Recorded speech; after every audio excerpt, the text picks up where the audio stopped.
Good morning and welcome to FYI, a community affairs program of this station. I'm Mark Weinstein, Executive Director of Public Relations at Cedarville University, your host for today's program. I have a very special program for you today, one that's unique because the topic centers on the impact of a communication tool that is being used very effectively by students, faculty, and staff at Cedarville University. What is this tool, you ask? It's a facility at Cedarville where the marketing team produces videos for various purposes, including the promotion of its academic programs and to recruit prospective students, but that's not all. It's also used to connect Cedarville University faculty experts with local, regional, and national media outlets on current topics. Cedarville faculty are interviewed on topics in the news that you see every day on your favorite television station, or hear on radio, or read in a newspaper or online.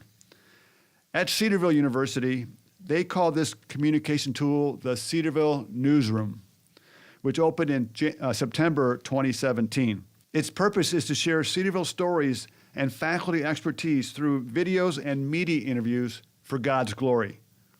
On today's broadcast, it's important to understand we are not discussing the newsroom to bring praise to anyone but to Jesus Christ. We will talk about a recent event that brought recognition to Cedarville because of the newsroom, but our purpose is 1 Corinthians 1:31, which reads, "So whether you eat or drink, or whatever you do, do all to the glory of God." With that said, the Dayton Chapter of Public Relations Society of America honored Cedarville University's newsroom with its prestigious PRism Awards on May 9th. Cedarville was one of 23 award winners that evening for excellence in the category of Public Relations Media Relations. In addition to receiving a PRism Award, the newsroom was also the recipient of the Best of Show Award given to the best public relations entry among all 23 PRSA entries. This is a significant honor. But these awards just didn't happen. It took a team of professionals working together for a common purpose, to share Cedarville stories for God's glory. Now is the perfect time to introduce the individuals who played key roles in the success of the newsroom. Joining me today in the studio are Dr. Glenn Dewar, Associate Professor of International Studies, a regular contributor of media interviews on international stories, including Brexit, terrorism, and most recently, the China-United States tariff war. Derek Green, Chair of the Department of Communication, Sean Riffner, Studio and Technology Manager, and Jacob Lashaway, a communication student who has worked in the newsroom for the past 6 months. Welcome, guys. Thank you. Thank you. If you're just joining us, you're listening to FYI, a community affairs program of this station. I'm Mark Weinstein, your host, and I'm talking with a group of guys who helped really put together a great newsroom facility at Cedarville University that allows Cedarville to tell its stories literally around the world. As I mentioned earlier, the Cedarville Newsroom received recognition from the Public Relations Society of America because it demonstrated the ability to maximize the newsroom in a way uncommon on college campuses today. The first television interview from the newsroom took place in September 2017 with Dayton's WHIO-TV.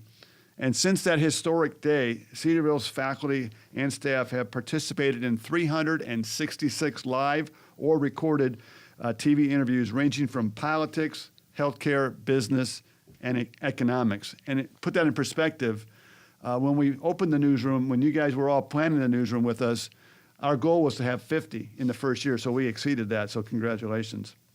In addition, the marketing staff has produced more than 100 academic videos that are used for student recruitment purposes, fundraising initiatives, and general communication. So Sean Riffner, with us, as I mentioned a little bit ago, was part of the planning of the newsroom, and I'm really interested in diving into this topic with Sean briefly because he brought so much to the table. He brought the technical expertise. So let's start with Sean. At the very beginning, Sean, do you recall your thoughts when the idea of the newsroom first came to you? What were you thinking? What did you think of when that was shared with you? I was honored to be a part of the newsroom and to create it. A friend and I saw some needs around campus through various departments which led to the creation of the newsroom. And thankfully, the marketing and PR department took the idea and fled with it. So, Did you think it was a reality that something this big could really come to fruition? at the time, I mean, it was a nice hope and dream, but I am glad to see it's exceeded what we expected.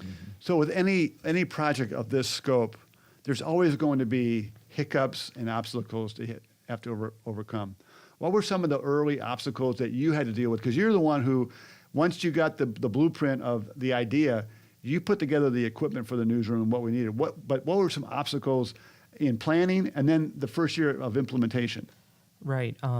My background's in audio, but I first started out doing some sports with a fellow professor, and then I had the newsroom idea come along, and I had to create from scratch what would be the best way and the best equipment to get for our newsroom.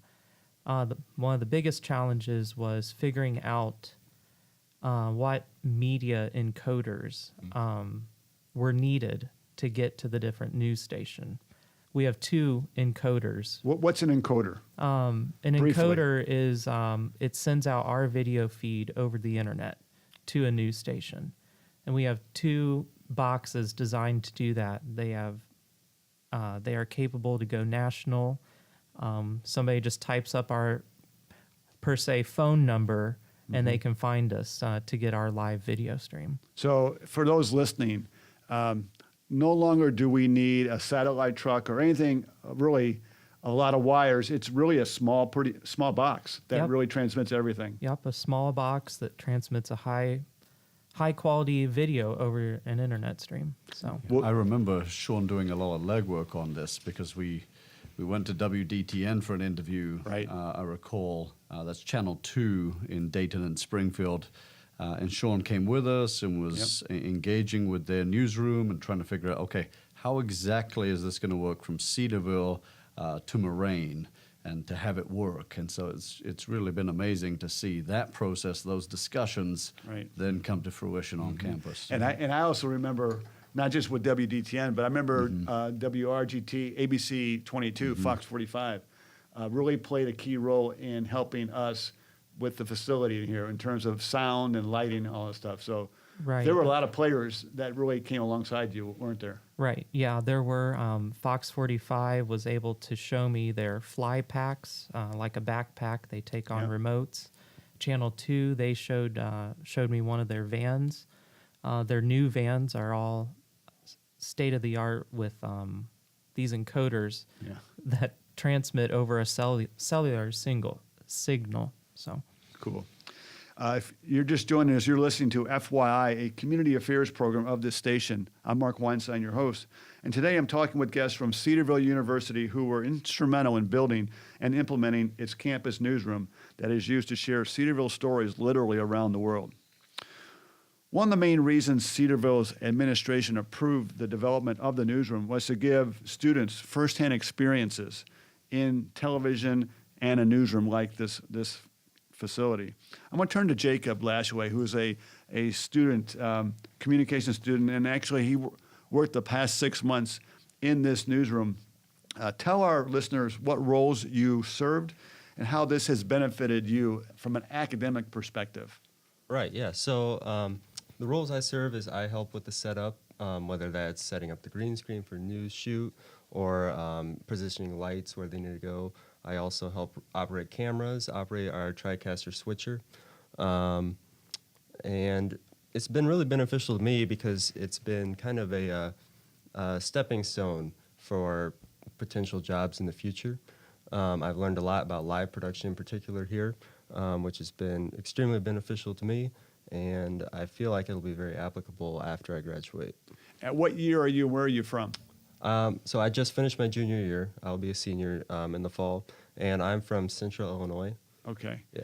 So when you first walked into this newsroom, what were your thoughts? I thought it was really cool. I was hadn't had a whole lot of experience with state-of-the-art technology, so I was excited to kind of mess around with that, get some experience with it.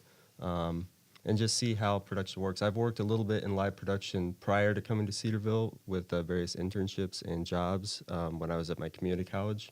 But yeah, I was just able to see how Cedarville does it here, and glad to be a part of it. And what's one tangible thing that you could say that you've learned? One tangible thing. Mainly just the process, and that sounds really broad, but being able to be on live production, something could go wrong, and it's live, so you have to be able to just go with it. And that's extremely important, and you can't stress out or anything like that, and you cannot fix it in post-production. So That's as right. we have learned a couple of times. So that's one thing that I've been able to work through and get some experience on how to work through when that happens. So You've been a great asset to the team, and it's been enjoyable to watch you facilitate interviews in this newsroom. So thanks for being part of the well, team. thank you very much. You're welcome. So again, if you're just joining us, you're listening to FY, Community Affairs program of the station, and I'm talking with guests from Cedarville University who were instrumental in building really what is uncommon in colleges, at least colleges the size of Cedarville University, around 4,000 students, where it has the opportunity to share its stories live and on recorded messages to anyone in the world through the technology that we have in this facility. That brings me to Professor Derek Green. Derek is the chair of the Department of Communication, and he was so excited about this newsroom when the idea was floated to him. I remember him telling me that he saw this as a great competitive advantage for his department, his program, all the programs in communication. So what were some of those competitive advantages that you saw, and what has come to fruition? Well, I think one of the things that we really try to talk about in our program is hands-on experience. And we want to give our students an opportunity to work with the equipment. We want to train them to work with the equipment. And we don't want anything in our program to be hands-off. So the more hands-on things that we can do, the more practical experience that we can have, the better our program is represented. And so the newsroom, in a lot of ways, is the epitome of that, because you're coming into a situation where this isn't practice. This is real life. You are doing real stories, real events that matter and that have impact. And I think that sets us apart in a lot of ways. You may have schools that have their internal newscast and those types of things, but it's the professionals that handle all of the things that the world sees represented from the university.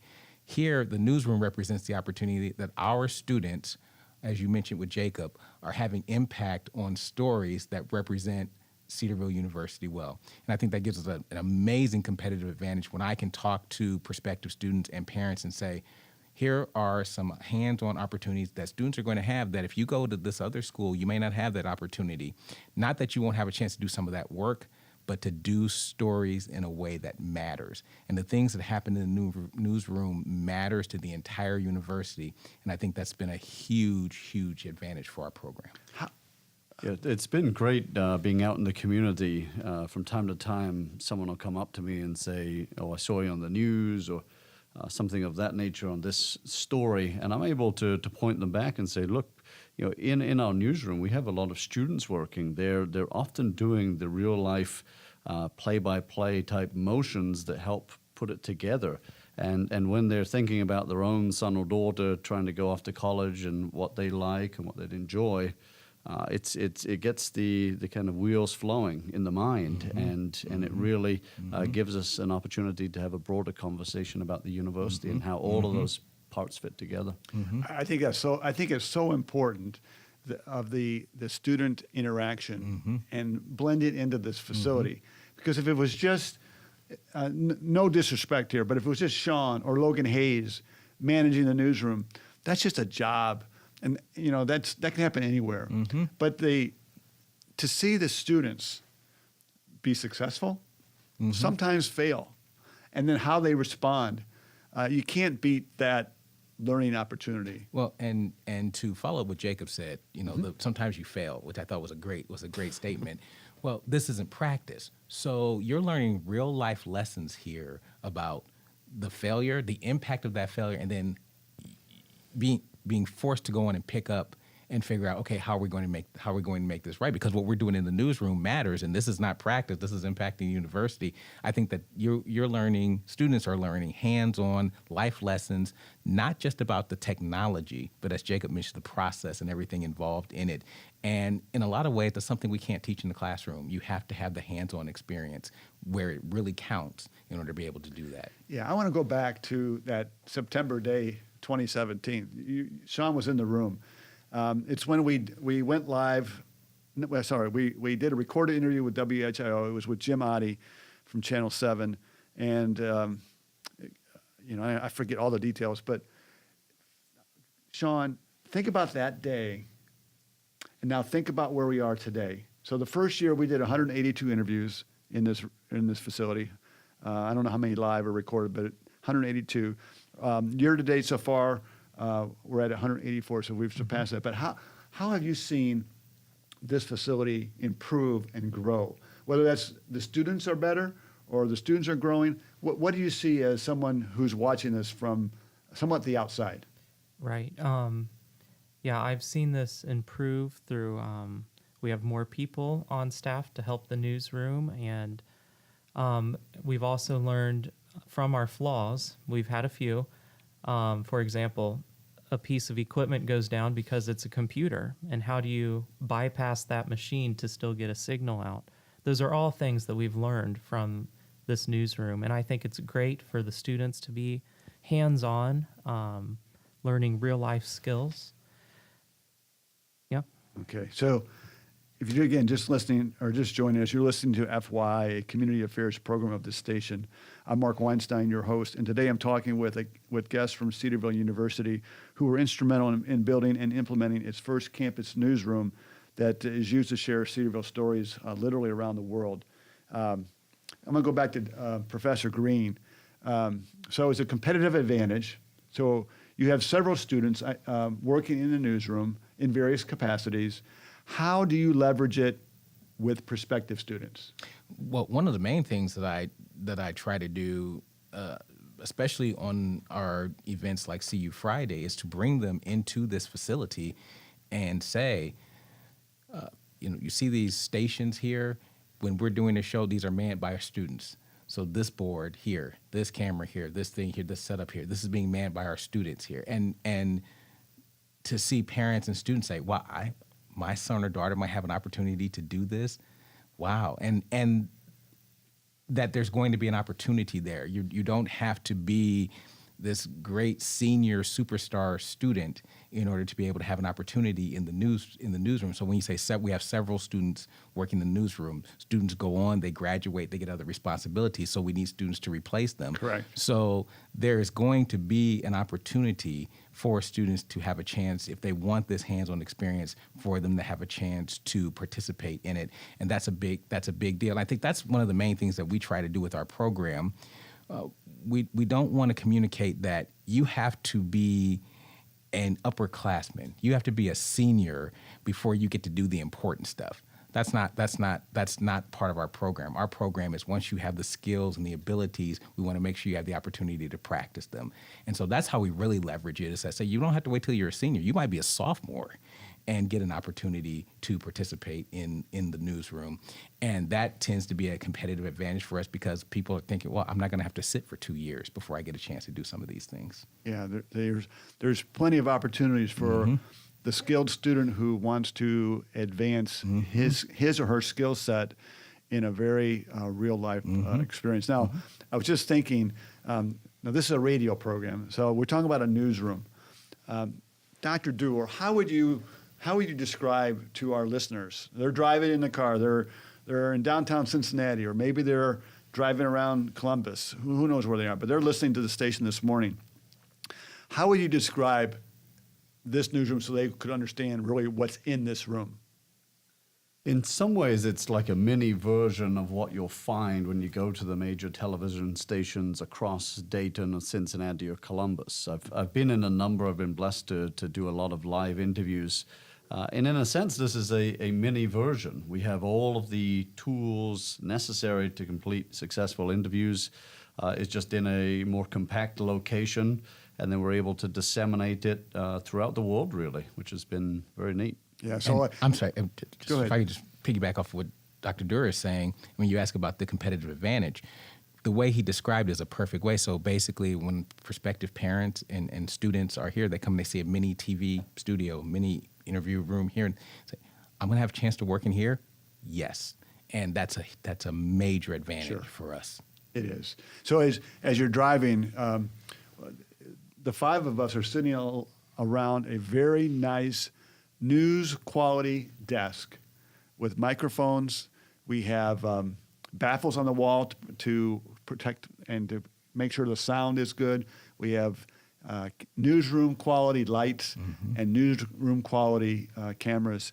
Everything that is needed to put together a good product. So, and also, as Jacob mentioned early in the broadcast, we use green screen technology, so we can put any image, whether video or still photos, behind the subject during the interviews, which we regularly do. So, To interject real quick, last fall I had the privilege of hosting about half a dozen independent journalists from Russia on campus. Right. And they came to the United States as a means of learning about our system, of trying to interact between the United States and Russia. And they arrive on a campus at Cedarville University. It's pretty cold. We're fairly small, but then all of a sudden they start walking around campus and seeing all the things that God has provided. And they came in this newsroom and they were really astounded. Like, Right. You have this. It was really a blessing to be able to walk them through, to talk to them, to share with them a bit about the university. And I had a good hour to chat with them. I was able to share elements of the gospel, Right. to describe those things, what we do at Cedarville University. They were free to agree or disagree, but I was able to lay those things out. And it was a great advantage to share with people from right in the middle of authoritarian Russia, who are trying to share independent news.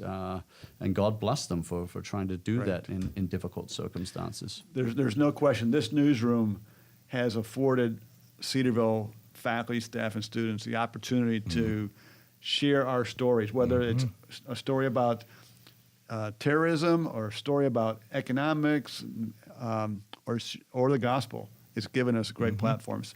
Let me turn back to Dr. Durer in our closing minutes. Dr. Durer is definitely one of the most visible faculty members using this facility, the newsroom. Last count, overall, he's done over 115 media interviews this academic year.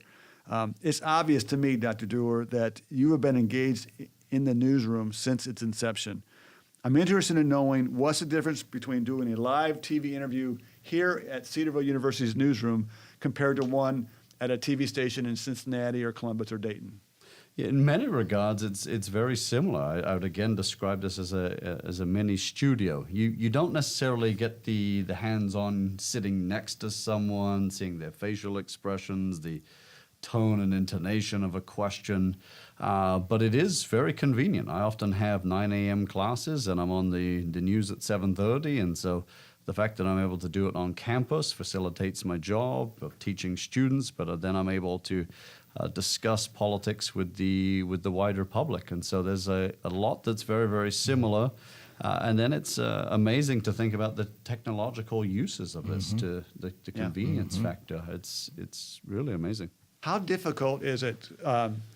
So when you're in a news studio, you're side by side with the host. But when you're in the campus newsroom, it's you, it's the technology people, and it's a camera. So there's no warm fuzzies coming your way. How hard is it to stay engaged and answer questions to a camera and to hear the questions that are coming through your earbud? Yeah, I have some challenges with hearing, so going through the earbud is from time to time an issue. Every now and then it pops out, and so I've had to tape it over and do things like that. But we've learned as well. And the other thing with looking into a camera and trying to do it in that way, it also, I think, hones my focus. Okay. I have to really, really focus on the questions, on the wording. And then when I'm live, it's also been useful. And it's helped me for radio over my cell phone, on Skype.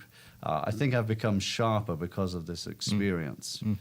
Just really focusing, especially on the first question. Okay, what's the angle of this this show? Where's it going to go? It's hard to predict because I don't get the questions ahead of time, and so to think on my feet, to hone those skills, that's been a useful component of this newsroom. Fabulous. Do you recall one of your favorite TV interviews from this facility? I do. I think a real big blessing that I've had,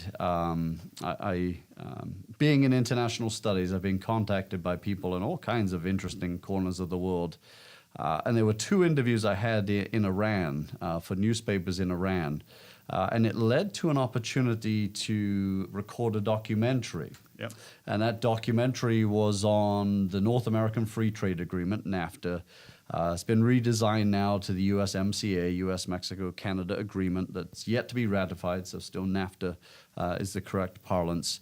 But I was able to appear on a documentary in the Islamic Republic of Iran to talk about freedoms in the United States, in Canada and Mexico, and how we've developed economically, what we've put together.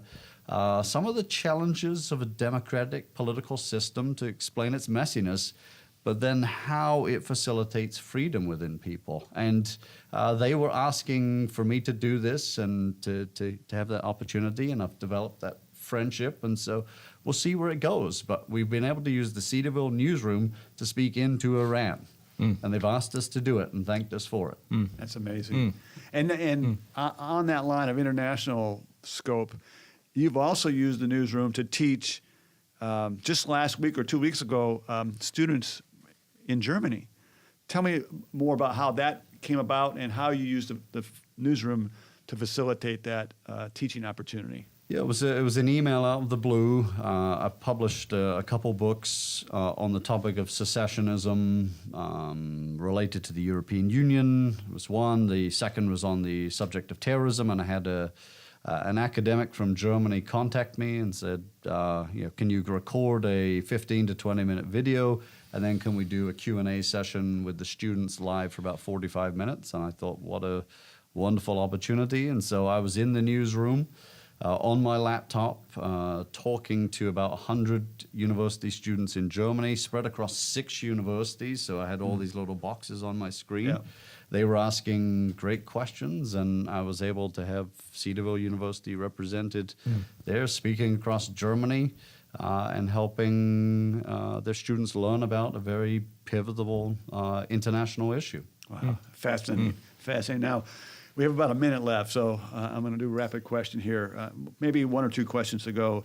And I want to focus on Dr. Dewar and Sean Riffner, because both you guys attended the PRSA awards dinner last Thursday, May 9th, when Cedarville was awarded this nice hardware award.